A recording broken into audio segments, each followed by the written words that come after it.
Well, Senator Frist, so wonderful to have you here. I have some questions for you, but I'd like to start first by maybe having you tell us a little bit about why you're passionate about Nashville, why you're passionate about healthcare, and what's at the top of your mind in terms of some of the emerging opportunities that are in healthcare. Good, Walter.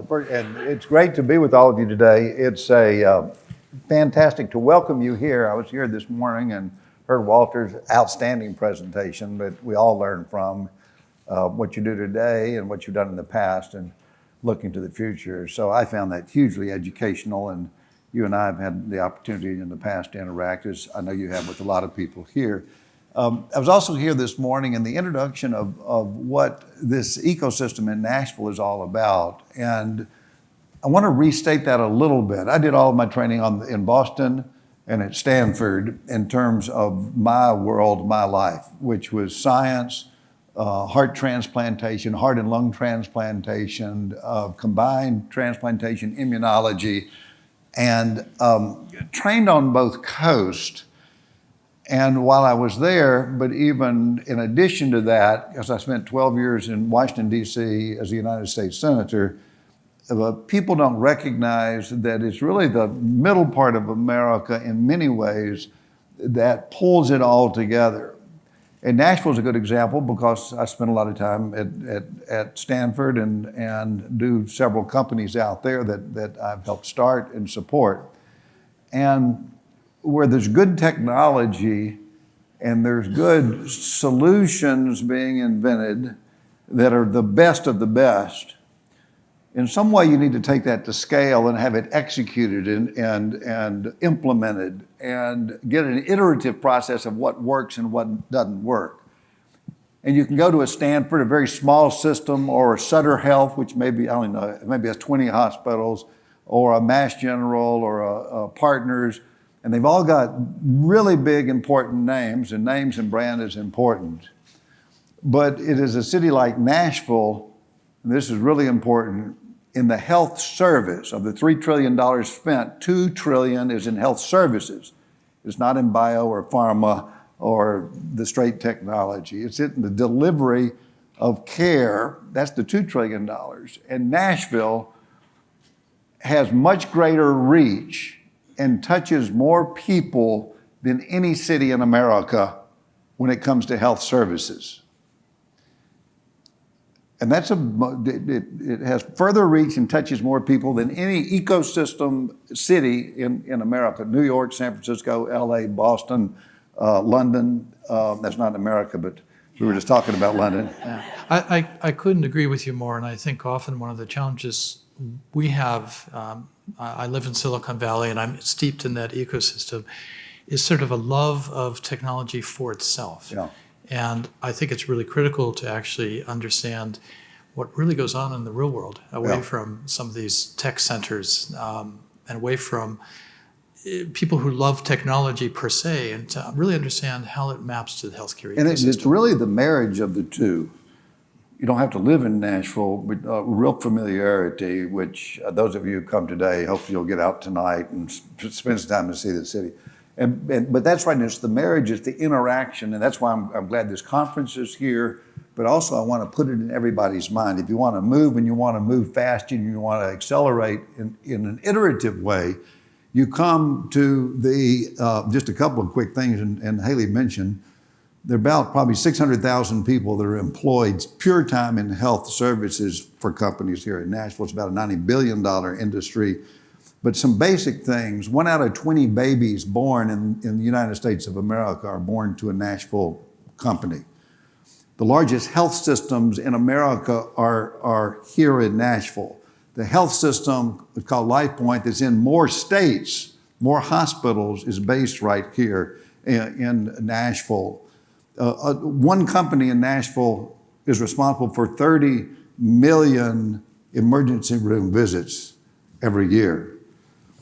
One company here in Nashville has about 45,000 hospital beds, one system that's twice as big as the next biggest anywhere in America, and that's Ascension, that most of you know. Twice as big as that.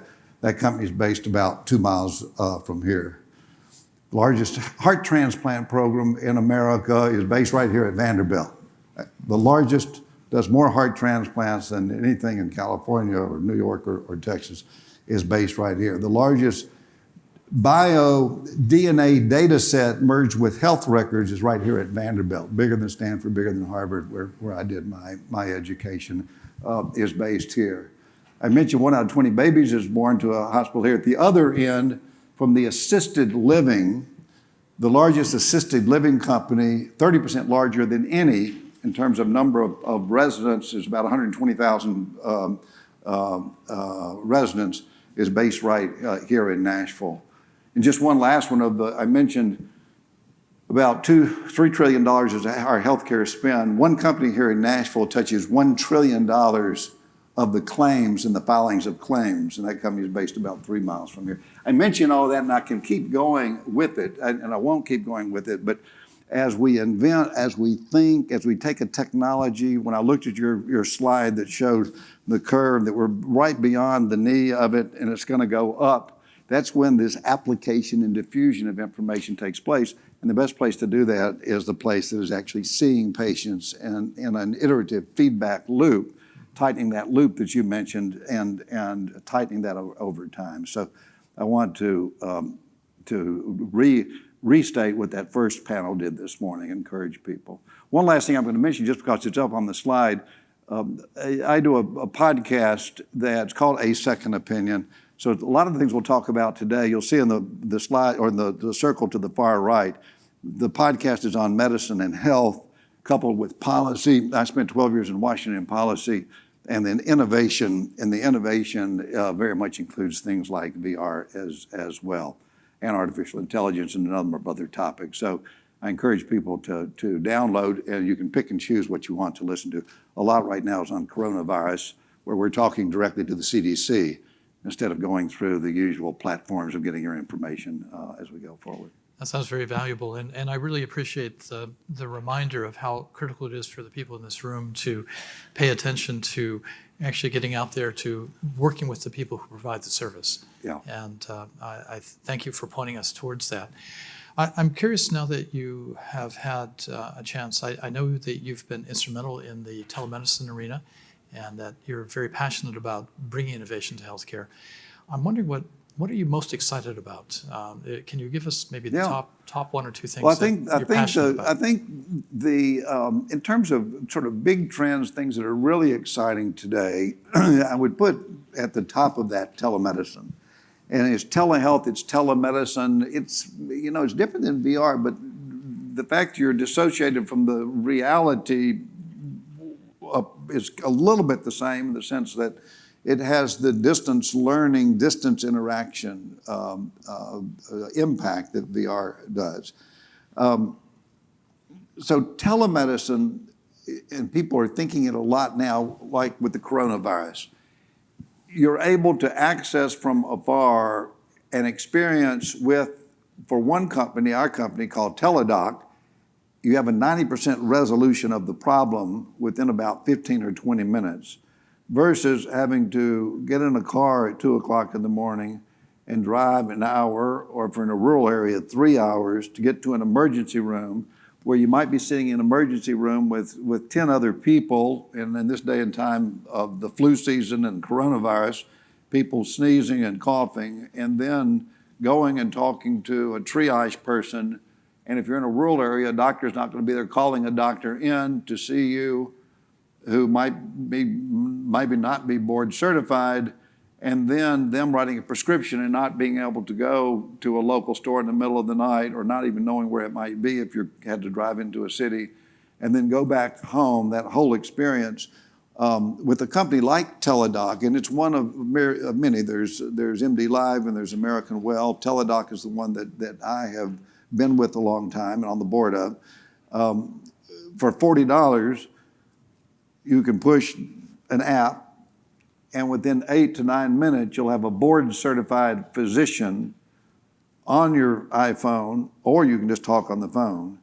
And with a 90% outcome definitively resolved of 90% of the time, it's resolved. And then 10% of the time, they will tell you, or she will tell you, or he will tell you, where's the nearest pharmacy if you need it, and they can write the prescription. In some areas, they'll actually deliver the prescription to you. If the 10% of the time they can't help you, they'll tell you what's the closest emergency department, or if there's an urgent care center it's open at 2 o'clock in the morning, and that 24/7. Right now, there are about 1.4 billion doctor-patient interactions a year, 1.4 billion. Teladoc, which does more telemedicine, the largest in the country, and it's now in 20 other countries as well, but it's the largest. It only sees about 5 million. Mm-hmm. And so we're at the real infancy of telemedicine being used. There's certain barriers that are still there, but increasingly you will see. So with coronavirus, companies like Teladoc are exploding because of my description. You don't want to have to go sit in an emergency room. You want to know what the facts are, and talking to a board-certified physician within 8 minutes can bring down the anxiety, A, and then B, if you need a therapy, or if you don't need therapy, we'll be able to advise you accordingly. Well, it's an interesting analogy as the people in this room are emerging next generation technologies that are changing how medicine is done in various ways. Telemedicine is an example of something that really was disruptive, and now it's becoming part of the tools that clinicians have and patients have, but it took a while. Do you think we're more primed for new technologies entering into healthcare because of examples like Teladoc and other telemedicine companies pioneering the pathway? Or do you still think medicine is going to be a hard market to bring any new technology to? Are you optimistic about? Yeah, no, I think it's a great question. And as I was looking at your curves in your presentation and the history, and that's why this history is so important. The curves are flat for a long time, and all of us are familiar with what a disruptive model is. But a company like Teladoc, we went along for about 8 years flat and losing money. And why is that? You're going to scare people in this room if you. No, I know. Well, no, but your follow-on question is it going to go faster? And the answer is, I think so, as we go through. But if you look at the barriers there for telemedicine, because it was disruption, as a physician, the whole idea of losing my patients to a iPhone, and that'd be number one. So there's an economic sort of concern. It may not be number one, but it is one. Number two, the question is, do you really have that same outcomes? I said 90% sort of fix rate. Is that real? As a physician, we were trained in our culture, and as I was trained for years and years and years, that you do have to see somebody. You have to have the eye contact. Mm-hmm. You have to be able to touch and reach over and hold your wrist or take your pulse or do a physical exam. And a computer was a barrier. Exactly. And so it's very similar in the sense that there's a cultural adjustment of being able to have a VR reality, getting closer and closer to the real reality. But the distrust from the physicians themselves. The third big barrier was the money barrier. Mm-hmm. And what business models will evolve around VR, AR, and what business models around telemedicine. How do you get paid? Washington, D.C., sort of the policy area, and that's why policy is so important. It's so easy to say policy is not important, but it's fundamental, especially if you have a disruptive technology coming in, to make sure that the policy tracks, A, don't have barriers, but B, do protect the patient, the sort of safety and security of the patient or the individual. In this particular case, policy had set up a reimbursement mechanism only for bricks and mortar. And you get $80 if a patient sees you in their office. Right. But you cannot get that $80 if you're paid, even if it's the same doctor of the same patient, the same disease, the same cure, the same medicines. You don't get paid anything if you do it by video overall. Despite the efficiencies. Yeah. Despite the efficiencies. The efficiencies are, right now as a patient, if I use telemedicine, it'll cost me about $40 a visit. That visit saves the overall system about $465. Saves our big $300 trillion healthcare system every time you use a telemedicine call versus doing a bricks and mortar. So huge systemic cost savings. And that's good. It's good for everybody. Our deficit and our debt and the future of America and realization of the American dream. But if you come down to the micro level, if the physician is not getting paid at all for that new technology, it's not going to work. And that's why we have to pay attention to policy No, I as we go think forward. I think the business economics are often something that is really the biggest barrier for acceptance. I mean, we can validate, we can replicate, we can promulgate, but if we don't demonstrate and understand the business ecosystem of healthcare, it's not going to go anyplace. That being said, I think things are changing, whether we like it or not, with the consumer electronics companies jumping in, Apple, Google, Samsung, everybody's jumping in from the health and wellness angle, but they're trying to get into clinical care too. And I think that was the most, probably as you finished your talk, the comprehensiveness of it and the potential for partnerships today. Telemedicine, nobody wanted to partner with a teledoc early on. You know, why would they? It threatens the status quo, and the status quo is built around incentives and payments, and that's what lobbyists do. They want to keep the status quo. The interesting thing about today is that you have potential partners out there with a Vanderbilt, a health system, a wellness program, a Amazon, a Google, a Facebook. Everybody is interested, and how you figure that out and build your business model is the challenge, and how you distinguish yourself. But it's not going to take 8 years this time through 10 years. You had 6 years and 3 years on your slides, and I think the 3 years is probably the more accurate one here because of this hunger for solutions to our health challenges, which we know it's not just health care, it's health, it is prevention, it is wellness. That 50% of this burden of disease is where companies like Behavior are, behavior up there. right. But on behavior, because you know mental health, physical health, spiritual health ends up at least being 50, and some people say 60% of our overall healthcare cost, healthcare burden that we experience today, of that $3 trillion. That the behavioral health is always, if you have an acute presentation to an emergency room, in the top three, 80% of the time today, some behavioral diagnosis is going to be in those top three admitting diagnoses. I think in many ways the layer of technology being added to psychiatry, to psychology, to mental health and wellness is helping facilitate the shift in our culture. In previous generations, people wouldn't admit if they were depressed and they would not seek help. Anxiety, same story. But I think now that we are starting to see tools and apps to help us manage these things, not only do people feel that it's not just talk therapy, but also it's becoming, I think, our culture is shifting. And it's shifted, yeah. You're exactly right. And if you look at Teladoc, we'll do about 4 million doctor-patient interactions. And we're a global company now, and we do second opinions, and throughout the comprehensive sort of a pyramid of health delivery, from basic health care to more tertiary health care. But if you were to ask me what is the fastest growing segment of using technology in distant type ways through telehealth or telemedicine, by far in Teladoc, the fastest growing segment is behavioral health. By far. I'm talking about growing 7 to 8 times faster than anything else in the company. well, and that sector of medicine sure could use a little bit of acceleration. I think everybody involved will agree that things are, backed up, and they haven't had the tools they needed to provide effective care. And you're getting your slide with the jam on mental health with the interstate out there is exactly right. What can you use that is new, that is effective, that can lessen that jam is where I would build my model. So I was so pleased to hear you say 3 years as a benchmark for some of the timing, for some of the things that are here to actually get increased traction. I wonder what you're worried about. What do you think?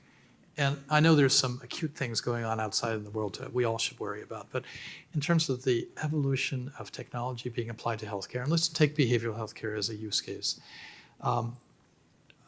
You and I are both passionate and excited about the possibilities, but what should we worry about? Yeah, I would list several things. The first, I'd put privacy, and I'll list close to that, but much distant. The great thing about the technology we're talking about VR and telemedicine and most of the digital and the mobile opportunities you mentioned, is it takes healthcare out of hospitals and big health system type stuff and gets it out closer to the home and closer to the individual within the home.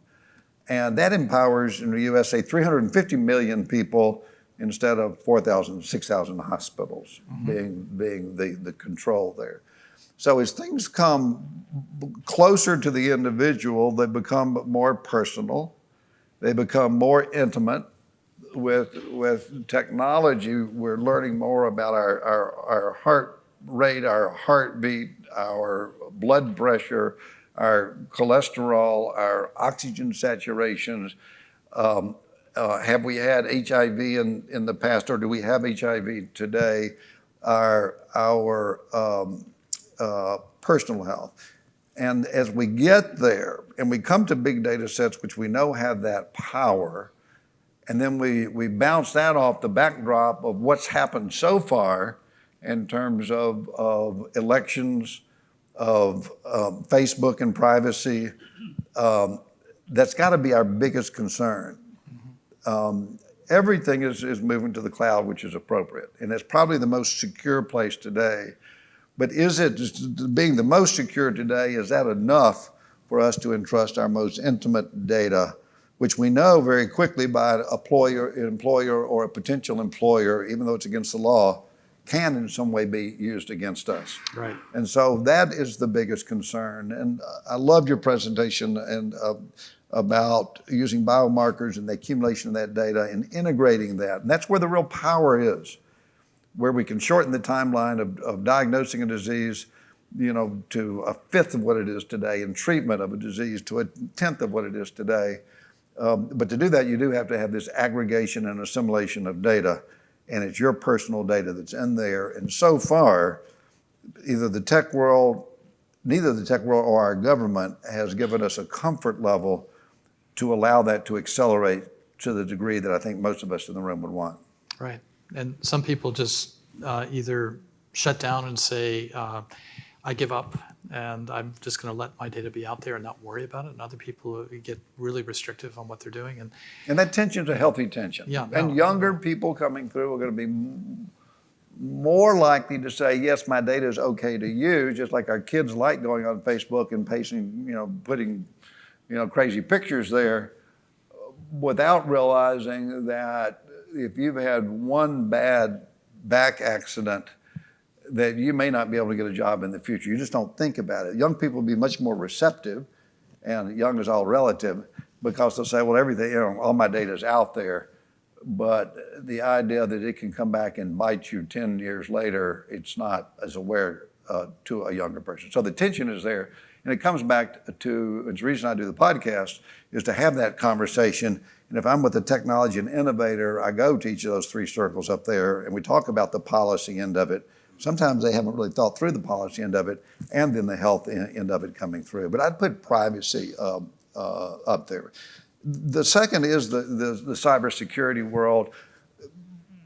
Not everybody in the room is probably focused on the just health and healthcare, even though that is a thematic itself.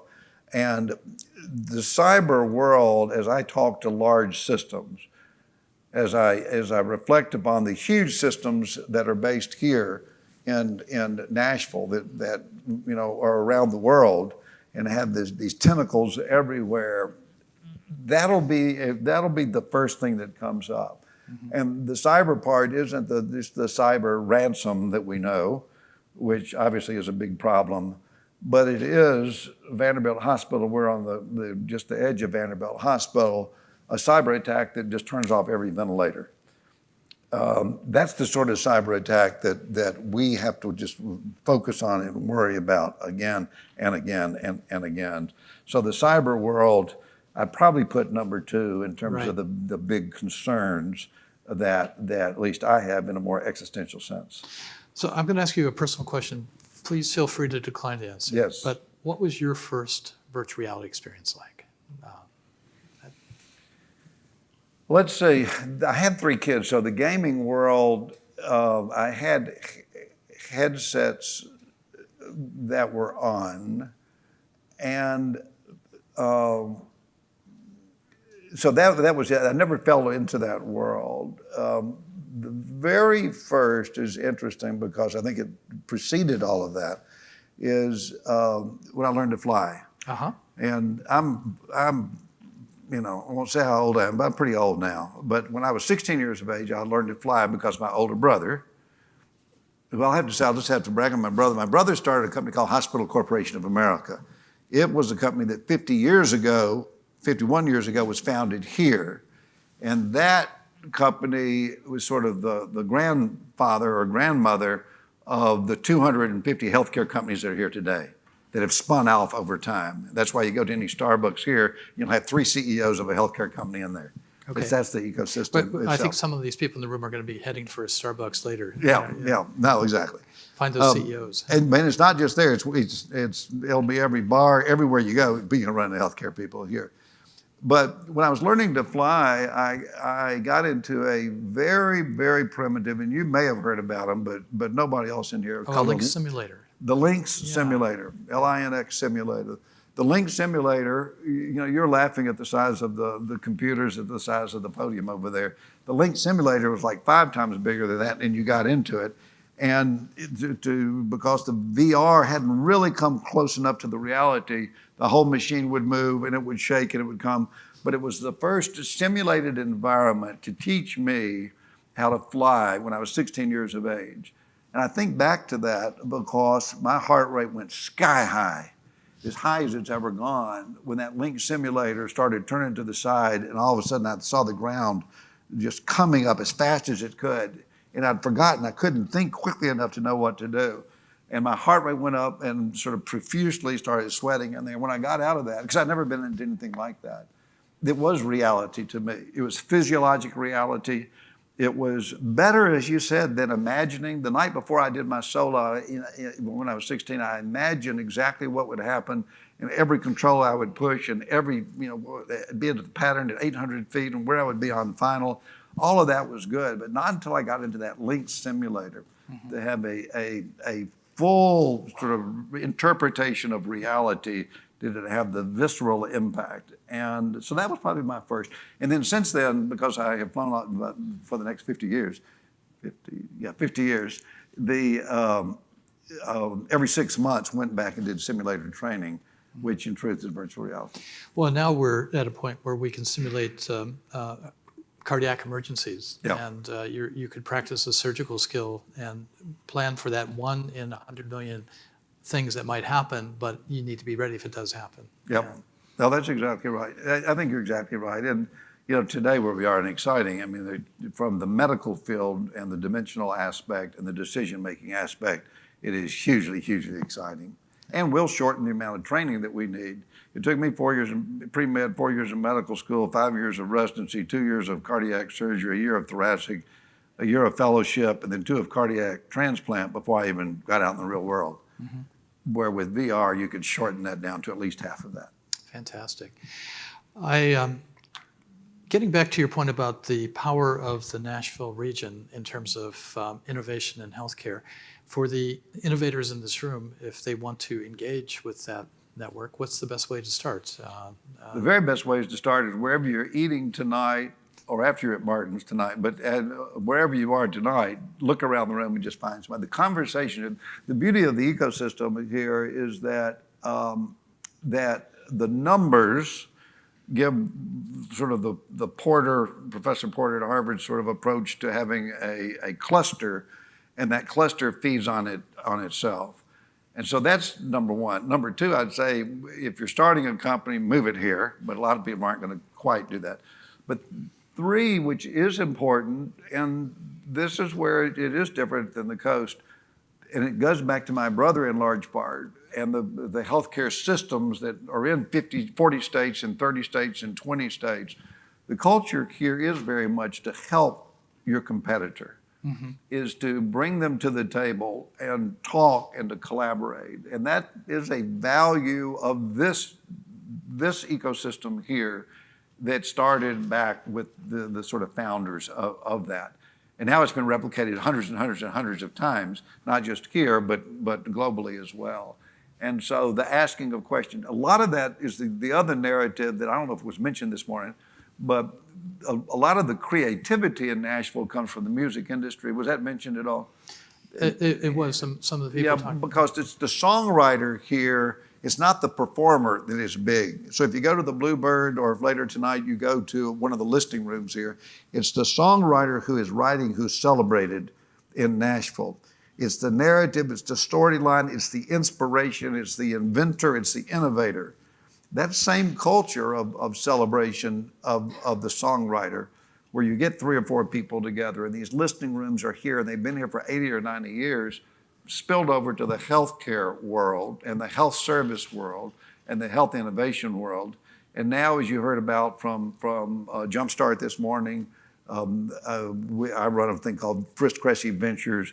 The venture world and the mid-market private equity world is very much supported here as well, at this intersection of health and, like on the slide, and innovation and health and policy. Fantastic. Well, I think that it's going to be a wild ride. Technology is dramatically going to change healthcare. It always has. Yeah. But I think, as you point out, the pace is accelerating so much now. Yeah, and I think the parallel, we use telemedicine. Telemedicine started with, actually I started with it when I was in the Senate, and we were putting T1 lines to Indian reservations, to Native American reservations.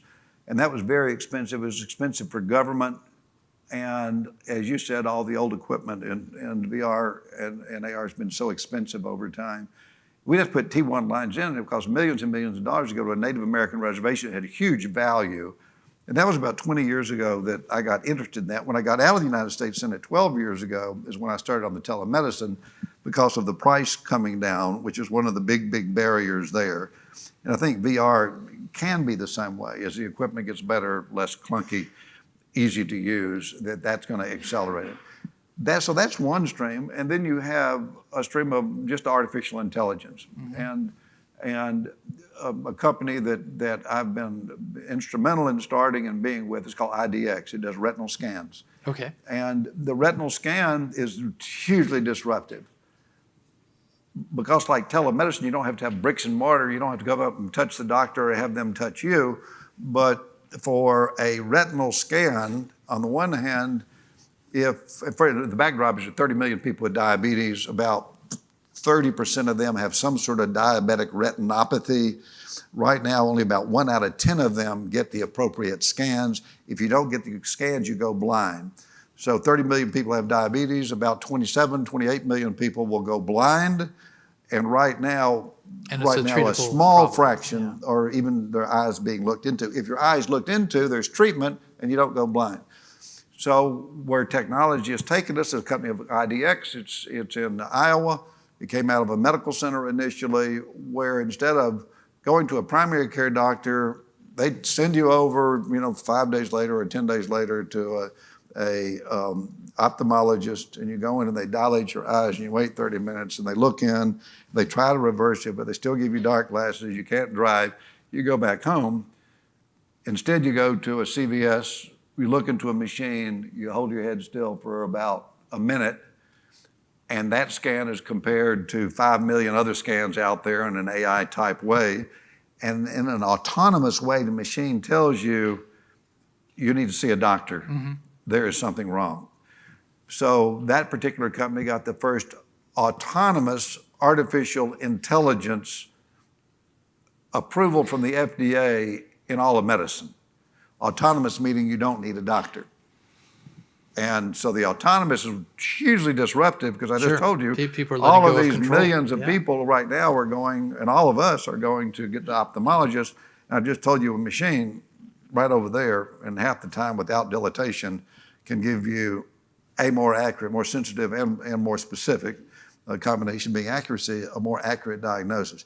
That's hugely disruptive coming in. And again, it has the same sort of resistance in terms of people saying, no, we're not going to let that happen. Well, I think there's also sometimes regulatory and barriers and credentialing barriers for the adoption of new technology too. I'm sure with telehealth, going over state lines was an issue at one point. And so it's something the government needs to actively get involved, I think, to snowplow the pathway for some of these emerging technologies too. And government. It's The government does. In the teledoc world, the telemedicine world, even though I'd been majority leader of the United States Senate in Washington, D.C., 2 years later, I found myself for all the telemedicine companies going from state capital to state capital to try to break down the laws that all of the states had a bricks and mortar requirement. You'd have to go 1 or 2 times to a doctor before you could use the telephone and get them reimbursed. And that's crazy. It doesn't make sense. And so I found myself literally walking the halls in Austin, Texas, talking to legislators and say, it just doesn't make sense. So it's hard, these disruptive technologies. But if they make sense, if they get better care for the patient or the individual or better wellness, this is where health and healthcare are two different things. If it's better for them and it's at a lower cost, it is inevitable that it'll progress. And how fast it progresses, it's going to be much faster now than it did, I think, 10 years ago and 15 years ago for the reasons we talked about. That's good news. I know that many of the entrepreneurs, early stage companies here are trying to make a decision about which side of the wellness versus FDA pathway to go down. And it's always hard because many of the companies that are in this area come from the tech sector or maybe the gaming sector. They don't necessarily come from the healthcare sector. So the concept of hitting those regulatory barriers and reimbursement barriers, it just seems inscrutable. And so they tend to say, we're not going to make the claims that we could make so that we stay on the one side of the barrier. What I see that might mitigate that is some of the larger pharmaceutical and medical device companies that know how to validate, they know how to work with the regulators, and they know how to establish a pathway to reimbursement, saying we can help. And there's some teaming going on there that I think will make a big difference. It doesn't have to be from the ground up all the way. I think you're exactly right. And your slide when it had Pfizer, which represented many drug companies, I think that is the way to go because it is complex. And health and health policy is really complicated. It's really hard. It's not just you as individuals who find it overwhelming. It is really sophisticated law firms, legal teams, regulatory teams. And the smartest thing to do is to partner. You don't want to sell everything with them. So you want to be smart enough to be able to partner with them smartly so you keep control and as much control as you can possibly keep. But the partnering in this day and time in the health care world, which is a highly regulated world, is by far the most important thing. It's just too hard to go through the regulatory. If only to have a channel to reach the customer too. I mean, that's the other thing that I find that many early stage companies don't see as an issue is you can build the most amazing intervention, and if you don't have a pathway to get it, to sell it, to get in front of people, then it's not going to take off. So. Well, Bob, how are we doing on time here? Do we have time for a few? We should wrap up. Can we take a few audience questions? Okay.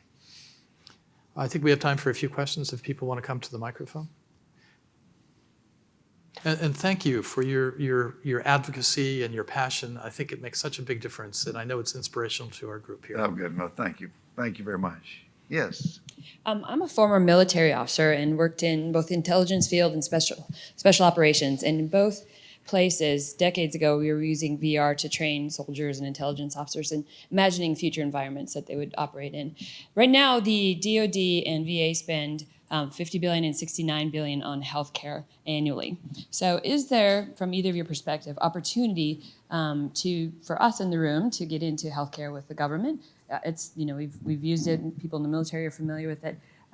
It's a big industry. There's a lot of potential for cost savings. So from your perspective, having worked in the federal government, sir, can you see that opportunity opening up, or is it even slower adoption in government sectors? Yeah, I will just answer in two ways. Huge opportunities. Something as commonplace as mammography. Most people don't realize it, but simple mammography today, which every women and men, because breast cancer is moved to men as well. The real science behind that and the translational aspect of that came through the military. Right. And it was first in DARPA, then it was Department of Defense, And then that is where it came from today. And people don't really think in those terms. Today, in terms of the science going on in vaccine development right now, we hear about the CDC and we hear about the FDA, huge initiative going on today, not just for coronavirus, but because the infrastructure is there today. So you have DARPA, which does a lot in technology, and two of the companies that I work with in oxygen sensors come through the whole DARPA world, come out of DARPA, where they're in the business of taking basic science, basic technology, and then sharing it broadly so that it will go beyond the system. And obviously, the internet is the best example of that. So how you get into it's interesting, which is the second point. So right next door to here, right across the street is the VA hospital. Yeah. The Veterans Hospital is something not just here, but also at Stanford when I was there and in Boston when I was there. I spent as a cardiac transplant surgeon and going through my training as well, 1 day a week at those hospitals. Also, for the last 15 years before I went into the policy, I had a research grant through the veterans to look exactly at this sort of issue. That particular research grant was a training grant, but that is another way that you can get into the system itself by partnering with VA hospitals that are around. I'm sure there are many, many more, but I think you make a great point. Yeah, and the Veterans Administration is one of the largest healthcare networks here, and the DoD has a special interest in force readiness and things that can help with all aspects of physical and mental health. So, yes, I think that's a very good point to make. And there are solicitations in the Federal Register looking for solutions to some of the problems. And then there are groups out there that will take on and approach those solicitations. And they often are required to team with minority-owned or small business entities as part of the response to those federal solicitations. So there's a non-dilutive pathway to get into healthcare through some of those federal solicitations. Yes, sir. Bill, thank you for your insights. And I was fascinated to hear your stories about your first experiences with simulation and the flight simulator. I run a business that we use the strapline flight simulation for surgery using virtual reality to train. I'm interested from a policy perspective where you think the journey will be and how long it will take to get to the point where within a surgical space, within your background, within a surgical training space, the same mandated requirements will be in place for skills assessment in surgery as we see today in commercial airline pilots. Yeah, it is inevitable, and you're right in the middle of it and talk to people all the time, but still today we use, for the most part, use cadavers, and you mentioned spinal pathways, I think, in your talk. I think from the medical education world, it's going to come quickly right now that the technology is there. There, in the medical world that physicians traditionally run, it's been pretty conservative. It's hard to get new techniques. It's hard to get innovation. It's hard to get acceptance of artificial intelligence of the eye or telemedicine broadly. I think in the medical education world, it's going to come pretty quickly. And part of it is that the sort of tip of the point of the arrow, the tip of the arrow was broken with the use of robotics. And all of us hear about robotics. We talk about it probably more than it's actually used, but the whole idea that you're using robotics, that you are using usually across the room, or you may be standing next to the table, instruments and actually doing procedures in three dimension. And the closer we get virtual reality to that it is there today, but how we get it through the system is the challenge. So I think it'll be quickly. How quickly, I don't know. I think. But I think his question got into a trickier issue, which is credentialing surgeons. Yeah. As surgeons go through their process, and some of them get a little bit older, and maybe their skills get more refined, but maybe there's some psychomotor issues that they need to address. Do you think credentialing, much like we have for flight simulators credentialing pilots, do you see that on the horizon for? Well, I'm credentialed every 6 months for flying today. I can't fly if I don't do that. When will that get to medicine?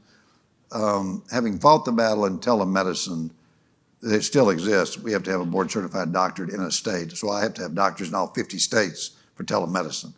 and I've been at it for 10 years, so I don't want to be overconfident there. I think credentialing is really, really hard.